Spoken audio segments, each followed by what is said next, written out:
And we are back, still chilling with my lovely superstar, Akai Thandolwethu Pewah, who said she's not sure as yet, but she might be related to the famous legs of Thando in the female side of things. We're going to continue. So I've got a quick few questions, right? Icebreaker, that's usually done at the beginning of the show, but I thought about it at the break. I'm going to ask you a few questions. Very quick, very short, right? Who's your favorite player? I'm sure there's a lot. Yeah, locally or international? Both. Give me both. Okay, in South Africa, I'd say Thembi Kgatlana and Kholosa Piana. Okay. And then overseas, Alexis Putellas. Yeah, she plays for Barcelona, and Lauren James, she plays for Chelsea. Love it, love it. We love Lauren. Who's your role model?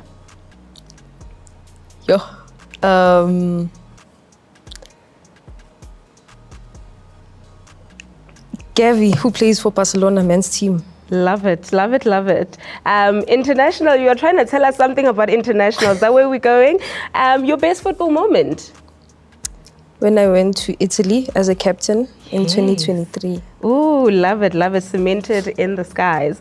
And which international team would you love to see yourself playing for one day? Barcelona. Oh, girl, I've been seeing this. Since you answered my questions, I've been seeing you're very pro Barcelona. But from your mouth to God's ears will definitely be there. I'll be in the stands also with your mom cheerleading for you. All right, so let's continue.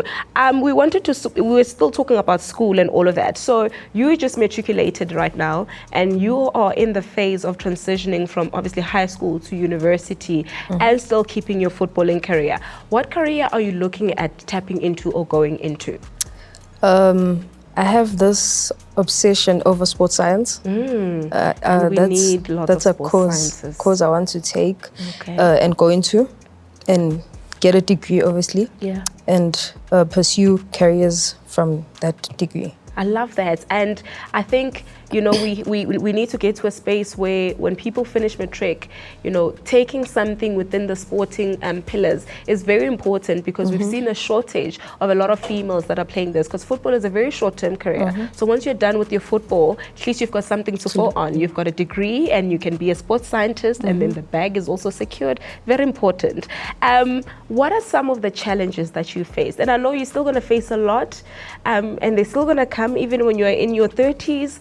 When you're getting to the phases of retirement, it'll be fun if you speak to Nokumatlo or Janine, they will tell you that they still come across challenges even in their age. What are some of the challenges that you have faced in your footballing career? And these can come as, some ways how you've tackled them for somebody else maybe that's going through the same challenges.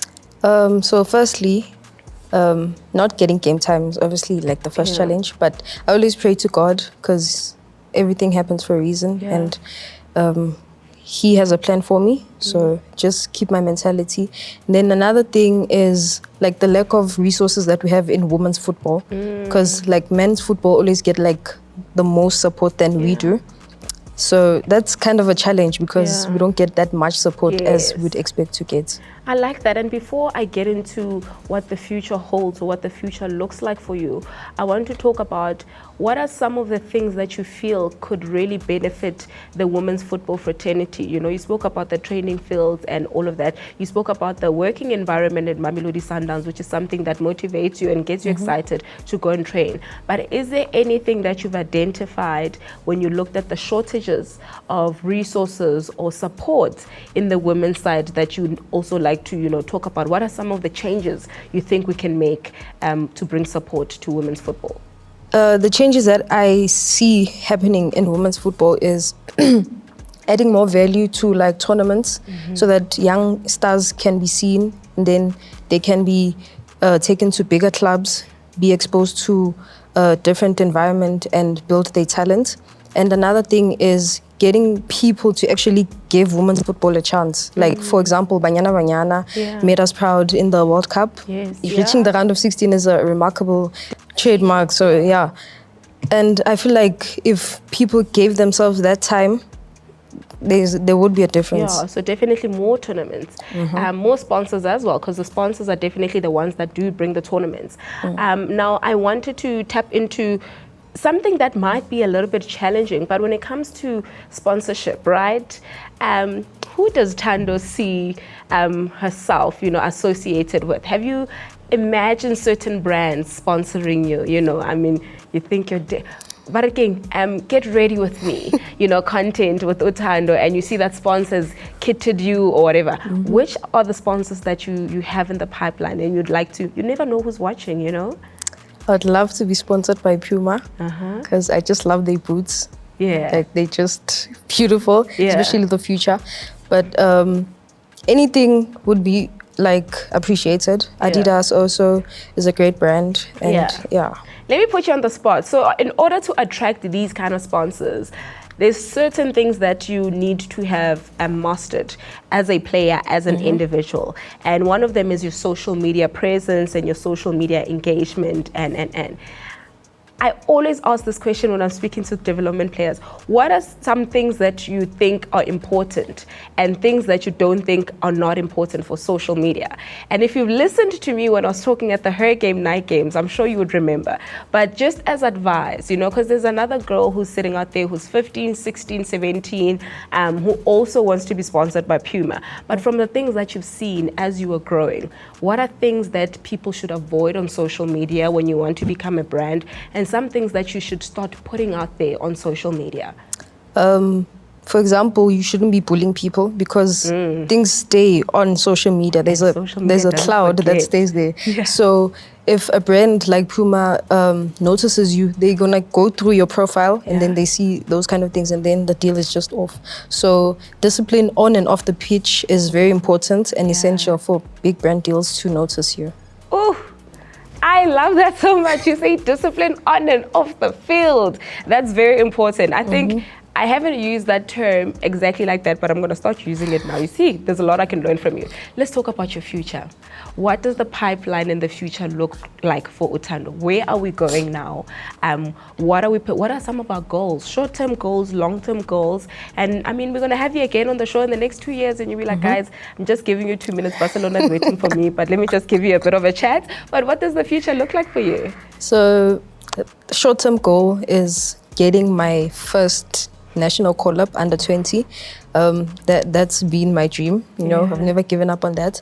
And obviously getting more game time, getting more exposure, getting exposed to more different people and international stages, because our football and international football is not the same. So I'd like to be exposed to more different things and new environments. Yeah. Oh, I love that. And then advice for the little ones, peers, it may be, or somebody who really kind of started football, but they fell off the rails because of maybe coaching was difficult, the teammates were mean and being bullies and that kind of thing. What advice do you have for a young girl who's also, trying to pursue a career in football? What I'd like to say to that young girl is that push no matter who says what. When no one's watching, put in the hard work. You never know who's watching. Every game should be you giving your 100%, because you could get a call tomorrow saying, come and play for us, come and trial. So always a game should be a trial, every game, because you never know who's watching. Yeah. I love that so much. Everything you said today was so profound, and I'm hoping we can have quotes on quotes. You must trademark those things because you said it here first. Love it. We wish you all the best. We know that you're going to be back here. It might be a little bit difficult to get your schedule that time because you're going to be famous and you're going to be overseas, but you're doing phenomenally well. We're super proud of what you're doing on and off the field. Definitely rooting for you in the educational spaces. We definitely know you're going to kill it. Bagayesu, that was the lovely conversation we had with Akai Thandolwethu Pewah, giving us a bit of insight and profiling herself. We're super excited to always be giving a platform to the young ones to also extend and expose their voices to the masses. My name is Jessica Nkomo, also known as Auntie Diski, and this is her story on Fut-Afrique channel. Don't forget to like, subscribe, and do everything that you need to engage with us on social media. Goodbye.